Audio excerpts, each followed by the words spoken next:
Bonjour à tous et bienvenue sur Crypto Signal. Ici, aujourd'hui, on va parler bien entendu de Binance et de la démission de CZ, éminence grise depuis déjà un certain temps de la crypto, et même pas éminence grise en fait, finalement c'est une personne de notoriété, de grande notoriété qui finalement se retire ici.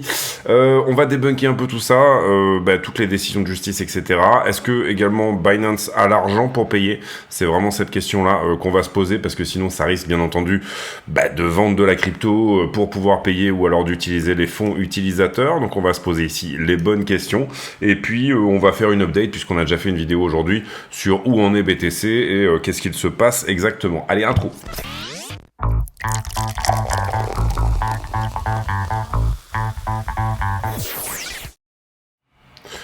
Alors, on est là sur le BTC en daily. On a eu ce drop ici, un petit peu sur la news, le marché qui était un petit peu inquiet, c'est normal.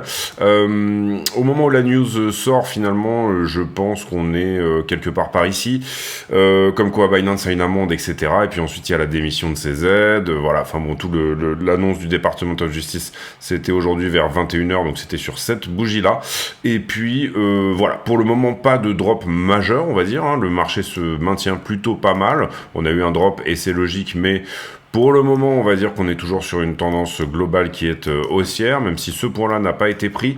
D'une certaine manière, on va dire que on a une heure qui se retourne. Ici, vous voyez qu'on perd ce point-là. Donc ça, c'est relativement important à comprendre. Sur une petite time frame, on est en correction.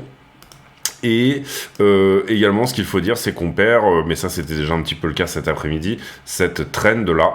Donc on va voir ici si ça se poursuit comme ça. Vous voyez ici qu'on fait un plus haut, je vais passer en une heure pour vous montrer, mais qu'on fait un plus haut qui est plus bas que le précédent. Donc est-ce qu'on continue? Est-ce qu'on vient attaquer notamment cette trend d'accumulation qui est celle-ci, ce qui nous donnerait peut-être un signal qu'on va éventuellement aller passer sous la structure, c'est-à-dire sous les 33. Si jamais c'était pas le cas, à ce moment-là, on pourrait rebondir par exemple sur ce niveau 15 minutes. On va réduire sur le 1 heure et je vais vous montrer un petit peu les résistances qui ont tenu et les supports qui ont maintenu le prix.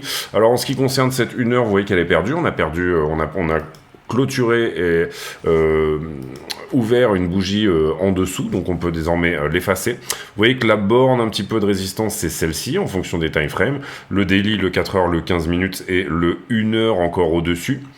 Et le moment qui tient pour l'instant, c'est cette mèche là, vous voyez qu'on n'arrive pas à passer sous ces quelques mèches malgré une prise de liquidité. On est venu prendre toute la liquidité qui était à ce niveau là. Et bien là on a un petit rebond.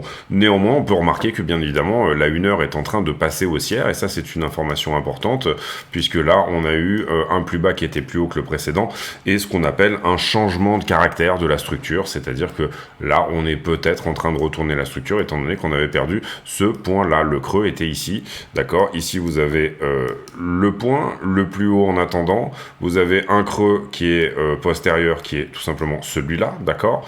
Et à cet endroit là on perd non seulement ce point-là, mais on perd également celui-là. Donc on a un double changement de caractère, on va dire ça comme ça. Donc la structure est peut-être effectivement en train de se retourner à la baisse. Ok. Bien comprendre ici que dans chacune des figures, vous devez voir le plus haut, le plus bas. Ça doit tout de suite, ça doit être, on va dire, instinctif. Ici, vous voyez, si je vous les souligne, bien évidemment, c'est plus facile à voir. Mais voilà, là, le moment où on perd la structure, il est là. Et le moment où on valide vraiment la perte de la structure sur le creux précédent, donc là, on enfonce deux creux. Et pour l'instant, vous voyez qu'on n'arrive pas à faire un nouveau plus haut. On va voir si c'est le cas. Ça peut se reprendre tout de suite. C'est-à-dire petite correction très rapide en ABC, et puis derrière, bam, on repart vers le haut. Mais pour le moment, encore une fois, on reste plus ou moins baissier sur la petite time frame et plus ou moins haussier sur la haute time frame.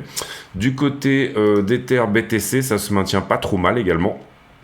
Ether aurait pu corriger plus, on a eu des corrections sur les altcoins ici en ce moment, et finalement vous voyez que Ether s'est maintenu, on va dire ça comme ça, par rapport au niveau en tout cas de cet après-midi. En ce qui concerne Ether dollar, on en a déjà pas mal parlé. Je pense que le niveau suivant est là, le niveau un peu intraday à surveiller pour éventuellement caler du long, pour revenir retester cette trend, ou éventuellement reprendre les plus hauts sur Ethereum. Néanmoins, pour le moment c'est pareil, on est toujours dans une structure baissière pour le coup, là où Bitcoin lui est, on va dire, dire, dans une baissière uniquement depuis quelques temps. Ether est à la correction depuis, un petit moment. Il ne corrige pas néanmoins énormément plus que ce que le fait Bitcoin. En ce qui concerne le Total 3, par contre, on s'est bien pris aussi une petite baffe. C'était plus ou moins prévu, hein, donc pas de panique. Cela dit, vous le voyez ici, ce qu'on vient de perdre là à ce moment-là, c'est également la structure en 1 heure. Donc on peut s'attendre éventuellement à ce que le Total 3 parte en correction, c'est-à-dire une correction sur pas mal de vos alts. Ici, on regarde la performance des alts par rapport à Bitcoin, et en l'occurrence, on voit que la structure est, elle, peut-être en train de se retourner, et je le rappelle, ici, on est sur une résistance, on va dire historique, depuis août 2022, voilà, ou qu'on n'arrive pas à passer pour le moment entre les alts sur Bitcoin. Est-ce qu'il va y avoir un nouveau rejet pour la réattaquer à nouveau et à ce moment-là la passer? Personnellement, c'est mon scénario. Ça ne veut pas dire que je lis l'avenir, mais c'est dans ce scénario que je m'inscris. C'est-à-dire que ici, j'ai des ordres, j'ai pris des profits sur cette zone, j'ai des ordres à l'achat un petit peu plus bas sur certaines de mes alts, sur certains de mes profits que j'ai pris ici, j'essaye de éventuellement rentabiliser tout simplement cette prise de profit-là. On va voir encore une fois si ça corrige, c'est pas une certitude. La vraie correction pour moi, elle pourra vraiment se mettre en place à partir d'ici. Si en plus on perd les 300, c'est-à-dire ce point-là, pour le coup, on commence à rentrer à l'intérieur du creux qui est celui-ci, et là ça sous-entend potentiellement une correction plus importante, c'est-à-dire soit on rebondit sur le creux précédent ici, et pour revenir casser une nouvelle fois la résistance, c'est l'idée, soit tout simplement on fait un retour en bas de range, c'est-à-dire que toutes vos alts vont revoir des plus bas, pas forcément toutes, vous en avez qui vont corriger très peu, vous en avez qui vont corriger plus, et comprenez bien que ce qu'on regarde ici, c'est la big picture. La photo sur les alts, moi je la fais dans la vidéo affiliée, c'est-à-dire une vidéo que je sors tous les jours, qui est privée, et sur laquelle je vais directement aller voir des alts, on va dire, dans leur... en solo, quoi, c'est ça que je veux dire, mais sur la vidéo publique, ici, je vous donne à peu près la big picture de ce qu'il se passe sur les alts. En tout cas... Encore une fois, on est dans un scénario ici, il est possible que ça casse, hein, encore une fois, j'ai déjà des alts, etc., j'ai pas pris profit sur toutes mes alts, je suis pas nécessairement un nazi avec mon portefeuille dès qu'il se passe une résistance sur les alts. Par contre, c'était un point intéressant où prendre des profits sur, un petit peu sur Ethereum, un petit peu sur Solana, un petit peu sur Tao, des choses sur lesquelles on était bien rentré, donc c'était logique ici de ressortir un petit peu. On va voir ici si ça se met en place ou pas. Je pense qu'une partie de la pression vendeuse sur les alts tient au fait que personne ne sait réellement quelles sont justement les réserves de Binance. Et on va rentrer ici dans les détails du bilan, enfin du proof of reserve de Binance, mais avant ça, une petite page de pub. Allez, on y va pour la page de pub. Quels sont les moyens d'aider la chaîne? Eh bien, tout simplement, il y a déjà le bouton rejoindre ici sous les vidéos qui, moyennant une cotisation de 10 € par mois, vous permettra d'accéder à des vidéos privées. Ces vidéos, je les poste tous les jours. Vous voyez, on est déjà ici à la vidéo numéro 57. Et dedans, on a des analyses approfondies sur le BTC, du risk management, du trade management, des analyses d'altcoin également. Voilà, petite vidéo tous les jours d'une vingtaine de minutes que je produis en plus spécifiquement pour les affiliés YouTube. Il y a aussi un moyen par le Discord d'accéder à ces vidéos. D'abord, vous venez sur le Discord, vous vous présentez ici. Il faut donc écouter ce que vous dit le bot ici de manière à accéder au serveur, et ensuite rendez-vous sur l'onglet ici vidéo privée, et vous pouvez lire ici toutes les choses qui vous permettront d'accéder effectivement à ces vidéos. Deuxième chose également, vous avez bien sûr le stand de merchandising que vous allez pouvoir retrouver sur la chaîne, et qui du coup vous permet d'acheter des t-shirts Crypto Signal. Vous voyez, il y a quelques t-shirts marrants également, et voilà, ça aide beaucoup également. Et puis dans la description de la vidéo, vous avez tous les autres liens ici qui vous permettront également d'aider la chaîne, à savoir achat de Cold Wallet Ledger, abonnement à iBlock que moi j'utilise beaucoup, tous les autres liens sur les autres plateformes également que nous proposons, mais aussi des indicateurs type Luxalgo, etc., quelques bouquins sur Amazon. Bref, n'hésitez pas à aller regarder tout ça.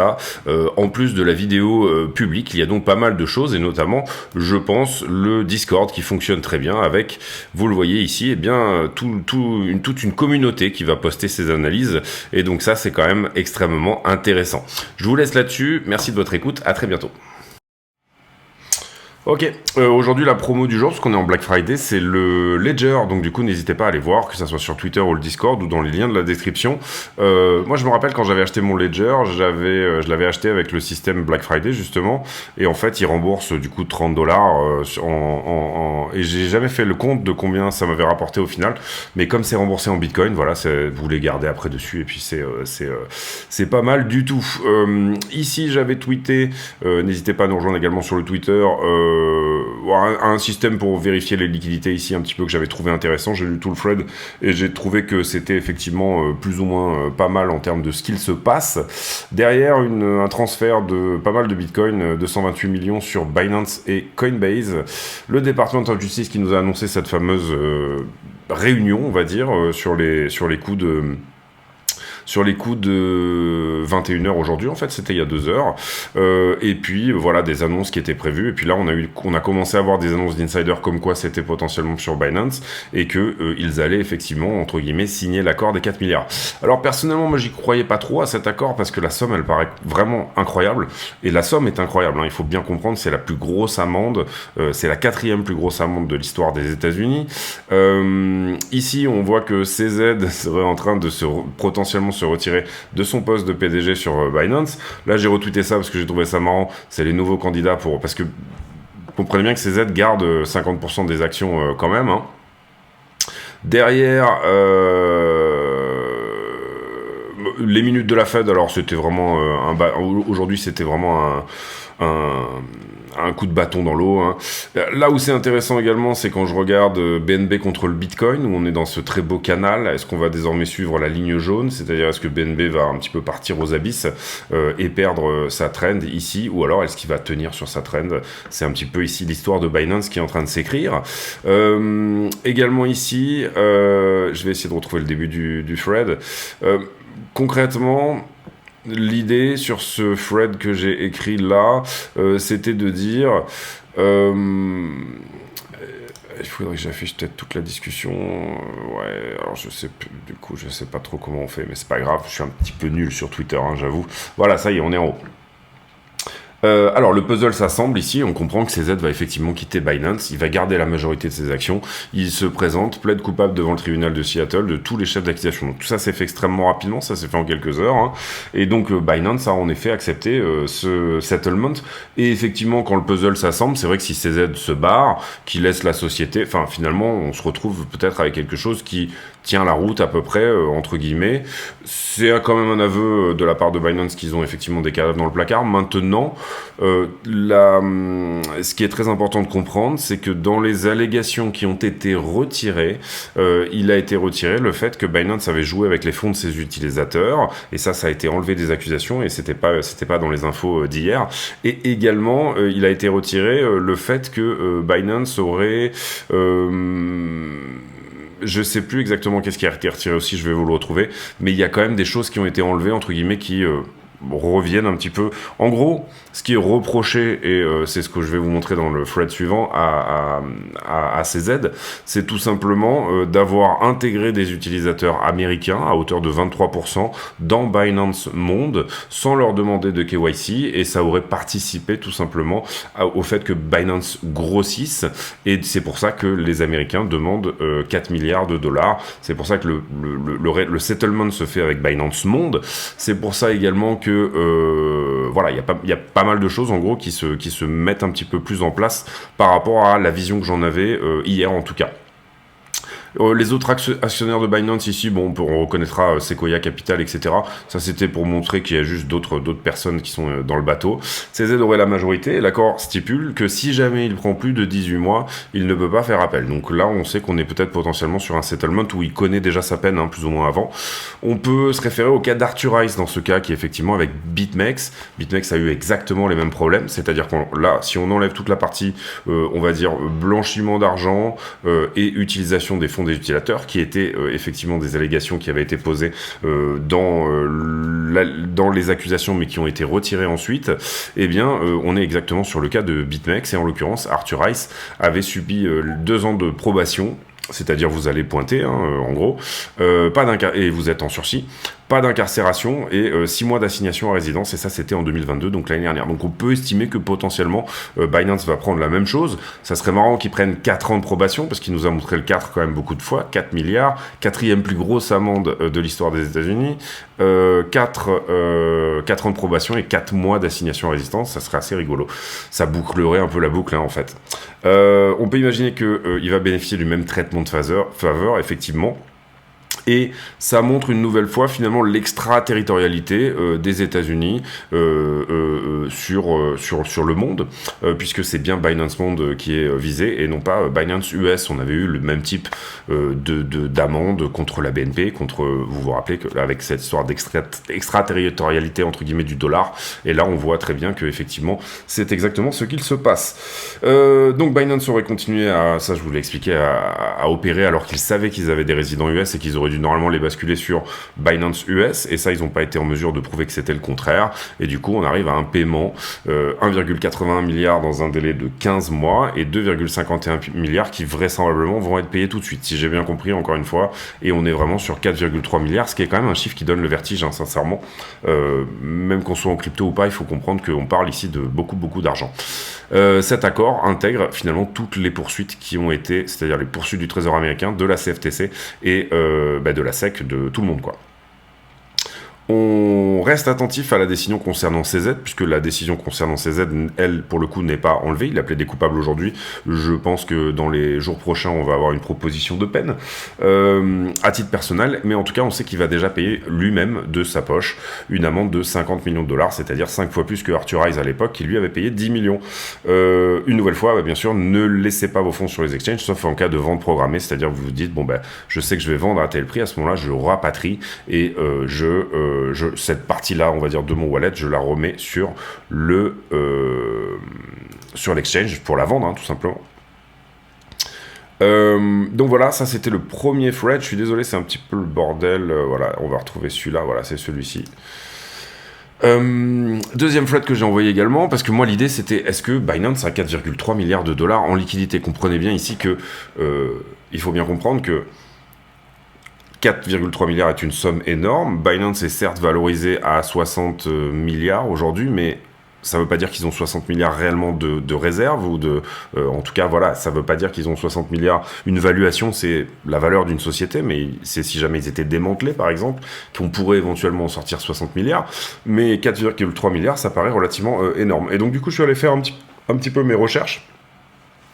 Et en l'occurrence, ici, j'ai trouvé une réponse plus ou moins chez le directeur de Coinbase qui nous dit, en fait, finalement, j'ai regardé tout leur preuve de réserve, j'ai fait un petit peu le lien ici sur tout ce qu'ils avaient, et il s'avère qu'effectivement, ils auraient 6,3... D'ailleurs, j'ai fait une petite erreur, là, vous voyez, j'ai en crypto, en totalité de crypto, hein, bien sûr, 6,35 milliards de crypto, dont 3,19 milliards en stablecoin.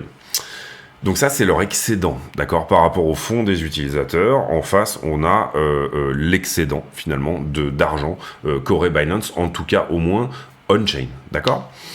On ne connaît pas s'il y a des dettes là-dessus. Ça pourrait se trouver éventuellement sur les smart contracts, puisqu'on a les adresses, hein. Finalement, le Merkle Tree de Binance, il ressemble à ça. Si vous voulez vous amuser à aller regarder, vous avez toutes les adresses, d'accord, et c'est le principe d'un Merkle Tree. Enfin, en tout cas, vous avez ici toutes les adresses BTC, toutes les adresses de absolument toutes les cryptos qui appartiennent à Binance et qui sont censées vous appartenir également. Donc, c'est plutôt, on va dire, transparent de ce côté-là. Maintenant, en totalité, finalement, si jamais on regarde, il y aurait 76 milliards de fonds d'utilisateurs contre 83 milliards de crypto en total. C'est-à-dire qu'on a, par exemple, 104% de BTC pour 100% de fonds, etc. Vous avez toujours un petit peu plus, d'accord ? Si on en croit cette POR, en estimant qu'elle soit effectivement juste, qui est quand même relativement vérifiable on-chain, et c'est un audit, donc on peut estimer que éventuellement c'est le cas. Et si on considère qu'aucune de ces cryptos n'est un collatéral pour un prêt, que ce soit un prêt en DeFi, vous avez beaucoup de protocoles de lending, toutes ces choses-là, il est effectivement possible que Binance puisse payer la première échéance, à savoir 2,51 milliards, encore une fois si j'ai bien compris, sans avoir à vendre de crypto. Et c'est pour ça que les alts ont corrigé, c'est parce que les gens se sont dit, Binance va devoir vendre des cryptos pour tout simplement payer cette amende. Et par la suite, on aurait potentiellement une vente graduelle à hauteur de 1,81 milliard, ce qui en soi n'est pas énorme pour le marché, mais ça dépend des cryptos, ça dépend de quoi ils se séparent, etc. Donc du coup, bien évidemment, ça rajoute de l'incertitude sur les marchés. Également, il faut bien comprendre que Binance a besoin d'un fonds de roulement. Elle a un besoin en fonds de roulement, elle a besoin de payer ses employés, elle a besoin. Est-ce que ça se fait on-chain? Est-ce que ça se fait avec leurs assets on-chain? Est-ce que de temps en temps ils enlèvent un petit peu de stablecoin? Est-ce qu'ils ont des comptes en banque? Pour l'instant, les comptes de Binance ne sont bien entendu pas publics, donc on n'en sait bien entendu absolument rien. Et en face, j'ai aucune idée non plus de combien ça coûte à Binance au mois le mois, tout simplement de vivre, parce que ces chiffres ne sont pas publics, d'accord? Maintenant, quand on regarde on-chain, on peut estimer que d'ores et déjà, ils ont 3,19 milliards effectivement en stablecoin. Si jamais ils viraient tout le monde, ils n'auraient pas à vendre de la crypto pour payer, en tout cas la première échéance, la deuxième étant sous 15 mois de payer tout simplement les 1,80 milliards, je ne sais plus le chiffre exactement, qui est manquant. Donc du coup, dans cette idée-là, on doit comprendre que Binance est amputé d'une bonne partie de ses réserves, en tout cas on-chain, d'accord, et qu'il y aura potentiellement de la vente sur les cryptos. Dans ce contexte-là, c'est effectivement ce qui va se passer. Si Binance n'est pas couvert de dettes en face et qu'elle n'a pas utilisé ses cryptos comme collatéral pour avoir de l'argent, etc., ce dont je ne pense pas que ça soit le cas, eh bien, à ce moment-là, ça pourrait plutôt bien se passer. Maintenant, l'entité Binance va souffrir de tout ça. Et d'autant plus que juste derrière, il est sorti cette news comme quoi Binance n'aurait plus le droit d'opérer aux États-Unis. C'est-à-dire que sur la partie US, directement, il va y avoir carrément, et ça c'est la sanction un petit peu, il va y avoir tout simplement un régulateur qui va tenir plus ou moins les comptes pendant 5 ans, le temps que les gens retirent leurs assets. Et c'était une discussion qu'on avait d'ailleurs sur le Discord, en se disant, finalement c'est vraiment BlackRock et Coinbase qui prennent la main là, du coup, sur la partie US, on voit que c'est extrêmement bien manigancé de ce côté-là. Donc, ce que je dis à la fin, c'est que finalement, je trouve que ces chiffres sont plutôt rassurants d'une certaine manière. Je pensais pas qu'ils avaient autant, sincèrement, et en allant voir effectivement tout l'audit, ça paraît quand même assez rassurant.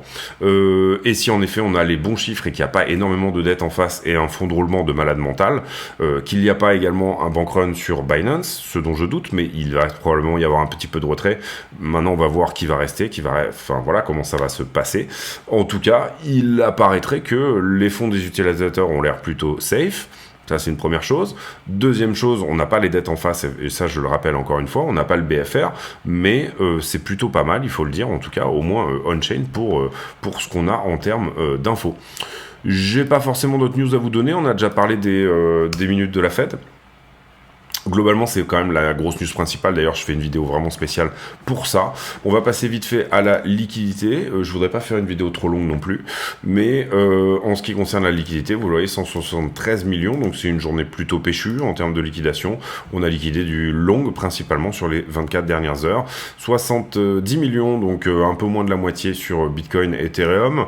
On a un carnet d'ordre qui s'est un petit peu rempli ici à la vente. Oui, certes, quelques centaines de Bitcoin ici, et on a des ordres à l'achat, mais ça on en avait déjà parlé cet après-midi, qui ont disparu. En ce qui concerne le funding, c'est-à-dire le taux d'intérêt que vous devez payer si vous longuez ou vous shortez, on est plutôt sur un taux d'intérêt positif pour les longueurs, donc ça veut dire que la majorité du marché reste en long, ce qui pourrait nous emmener vers une correction. Maintenant, quand je vois la hausse de prix qu'il y a ici, et malgré tout un funding qui descend, ça peut dire qu'on peut estimer qu'il y a du short quand même en haut à venir prendre. Pourquoi? Parce que théoriquement, si le prix devrait monter, le funding devrait monter également, puisqu'on liquide du short. On sort une partie des shorters du marché, et donc du coup, théoriquement, on devrait avoir un funding qui augmente. Là, ça n'est pas le cas. Ça veut dire qu'en face, sur ces ouvertures de contrat, j'ai peut-être plus de shorters que de longueurs. Maintenant, on va voir s'ils attrapent le momentum, s'ils le prennent vraiment, et si ça se passe vraiment bien pour eux, ou alors, donc, sous-entendu, la structure se retourne. Personnellement, je suis en short, donc ça m'arrangerait, mais voilà, on voit nos portefeuilles qui recommencent à souffrir. Ça m'arrange d'un côté, ça me dérange de l'autre. Voilà. Après, c'est du hedge, voilà. Mais quand on regarde ici les bulles de liquidité, on voit qu'on comprend un petit peu les 172 millions de liquidations où ils ont eu lieu. Finalement, on a ce gros short ici qui a été ouvert sur la descente. On est retourné le chercher. On est venu prendre une bonne partie de la boîte de liquidité qui était celle-ci. Quand on a fait la remontée, on a eu pas mal d'open interest également qui s'est ouvert en longue. Donc là, on est potentiellement en train d'aller chercher les longues. On va voir si on vient cueillir le reste de cette boîte de liquidité. Et ici, encore une fois, la première grosse, on va dire, position qui s'ouvre, ça va déclencher le prix dans un sens ou dans l'autre, sans nécessairement que ça soit une obligation, hein, d'accord. Des fois on laisse le momentum aller dans le sens où il doit aller. Même chose sur Ether, on voit grosse position short ici, le gros long qui s'ouvre juste ici, qui se fait liquider instantanément. On vient descendre un petit peu plus bas pour prendre le reste. Petite poche de liquidité au-dessus, petite poche de liquidité au-dessous. Pour l'instant, on va dire que la direction est relativement incertaine. Si jamais on regarde la heatmap en 12 heures, c'est à peu près la même chose, mais sur une time frame différente, on va dire. On voit qu'on a à peu près autant de long que de shorter, donc le marché est quand même plutôt indécis par rapport à cette news. Ce qu'il faut comprendre dans cette news également, c'est que ça met le FUD de Binance derrière nous, d'accord. Sur la 7 jours, en revanche, vous voyez qu'on a ce que je vous expliquais, hein, quand même de la liquidité au 37,8, 38 au-dessus. Et toujours cette liquidité également qui vient de grossir dans le même sens. Donc vous comprenez qu'on a ouvert ici dans les deux sens. Et bien désormais sous les 35, autour des 34,8, on pourrait éventuellement avoir quelque chose sur la One Week à venir chercher. Personnellement sur mon short, je vais essayer d'aller taper beaucoup plus bas, mais c'est pas forcément obligé que ça se passe comme ça. Pareil sur Ether, j'ai l'impression qu'on est un tout petit peu plus longué que shorté sur Ether, en tout cas sur les 12 dernières heures. Et sur la 7 jours, on peut voir une très belle poche de liquidité qui est ici au-dessus, mais dont Ether, pour l'instant, dans laquelle Ether ne veut pas aller chercher. Et vous voyez ici, pareil, qu'on a un peu de liquidité sous les 1900. Globalement, et pour clôturer cette vidéo, donc on va faire la conclusion. Vous avez une partie du marché qui pense que ça nous libère du FUD de Binance et que ça nous rapproche de l'ETF spot. Tout simplement parce que du coup, on va dire que la mauvaise presse de la crypto, ça en est terminé un petit peu aux États-Unis. Le fait que ce procès Binance soit terminé est plutôt une bonne nouvelle d'un certain côté. Donc vous avez une partie qui va penser comme ça. Vous avez une autre partie qui va dire j'ai un des gros acteurs de la crypto qui a mal. Il a beaucoup de crypto dans son portefeuille, donc peut-être que ça va vendre fort. Et donc du coup, qui est en train de se dire attention, on est peut-être au tournant de quelque chose entre guillemets. Et le fait 4 milliards d'amendes, c'est quand même beaucoup, etc.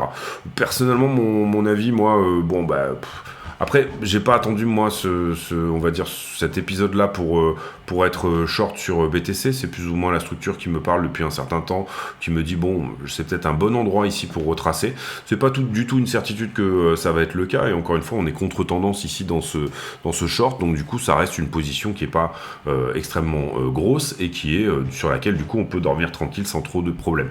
Maintenant, on a des premiers signes de retournement du prix quand même, sur la 1 heure notamment, et à la perte de cette trend, à la perte également du niveau qui avait l'air assez péchu, hein. Dernièrement, on avait quand même des jolies mèches ici, sur ce niveau-là. Là, on est en 15 minutes, mais en 1 heure, elles étaient vraiment jolies sur ce niveau-là. Là, on a des petits débuts de défense, mais ça semble pas se défendre comme ça s'est défendu là et comme ça s'est défendu là. Donc, du coup, j'aurais tendance à, une nouvelle fois, être assez mitigé. Personnellement, mon scénario va plutôt dans le sens d'une correction et sur Bitcoin, et sur Ethereum, et sur les alts. Je vois une correction quand même assez importante, on va dire une reprise de souffle assez importante sur Bitcoin. Personnellement, c'est ce que je vois. Ça reste un scénario, encore une fois. Je vois une correction encore plus importante sur les alts, et je vois un Ethereum qui pourrait éventuellement se maintenir pas trop mal. C'est-à-dire, voilà, admettons que si on renvoie BTC dans la zone des 31, je pense qu'Ethereum n'ira pas en dessous de 1740, quelque chose comme ça. C'est à voir, sincèrement, et ça reste un scénario, donc du coup, voilà, je vous conseille d'avoir le vôtre, et encore une fois, d'être un peu votre propre influenceur, hein. C'est quelque chose que je cultive beaucoup, moi, sur la chaîne. À partir de là, voilà, je voulais quand même vous faire cette vidéo pour vous mettre un petit peu au courant, on va dire, au moins, sur les parties réserves, etc. C'est un chiffre qui est astronomique, 4,3 milliards. Néanmoins, il semblerait qu'au moins on-chain, Binance ait une partie des liquidités pour le payer, en tout cas dans ce qui a été dit dans le deal. S'il n'y a pas trop de dettes en face et si leur fonds de roulement ne les plombe pas. Un bank run sur Binance. A priori, les fonds sont safe, hein, c'est ce que nous a montré le Merkle Tree. Par contre, Binance pourrait avoir à vendre de la crypto pour rester à flot et ça dans le futur. Donc ça, c'est le genre de choses que le marché n'aime pas trop voir. Voilà. Après, encore une fois, les bonnes news, c'est que le FUD Binance, ça y est, c'est fini. Ça, c'est la première chose. Et la deuxième chose, c'est que d'une certaine manière, Alors est-ce que derrière il y aura un FUD USDT dans la semaine, etc. J'en sais rien, mais d'une certaine manière ça reste quand même une bonne nouvelle. Et puis deuxième bonne nouvelle, c'est que effectivement, on va dire si il y avait un besoin d'avoir une vraie mainmise aux US de la part de BlackRock, Coinbase, Fidelity, 21, enfin voilà tous les institutionnels, hein, on rentre dans un cycle institutionnel en ce moment. C'est désormais chose faite. C'est quelque chose que j'ai pas mal évoqué sur la chaîne, mais finalement, on est un peu en train ici de virer les pulls à capuche pour faire rentrer les costards. C'est le propre d'un grand cycle, hein, le cycle des institutions théoriquement est un grand cycle, et on voit quand même beaucoup de choses autour de ça. Maintenant, faire un cycle institutionnel sans institutionnel, je veux dire par là avoir une grosse méfiance vis-à-vis de BlackRock, et c'est ce que je disais tout à l'heure sur le Discord en discutant avec quelqu'un, c'est peut-être pas la solution, quoi. Je veux dire, il y a un moment donné où aussi il faut en partie accepter toutes ces choses-là. Donc voilà, je vous laisse là-dessus. J'espère que cette vidéo vous a plu. J'ai pour habitude en fin de vidéo de poser une question à la con, c'est-à-dire une question qui n'a rien à voir avec le prix du Bitcoin, mais qui nous permet de converser de choses et d'autres. Et en l'occurrence, la question sera: est-ce que vous mettez du sucre dans votre café si vous buvez du café? Personnellement, c'est pas mon cas. J'ai appris à le boire sans sucre. Et donc du coup, je déteste le café sucré maintenant. Mais voilà, je sais que voilà. Et si vous prenez pas de café, dites-le également dans les commentaires éventuellement. Je vous laisse là-dessus. On se retrouve demain pour une nouvelle vidéo. Portez-vous bien. À très bientôt. Ciao.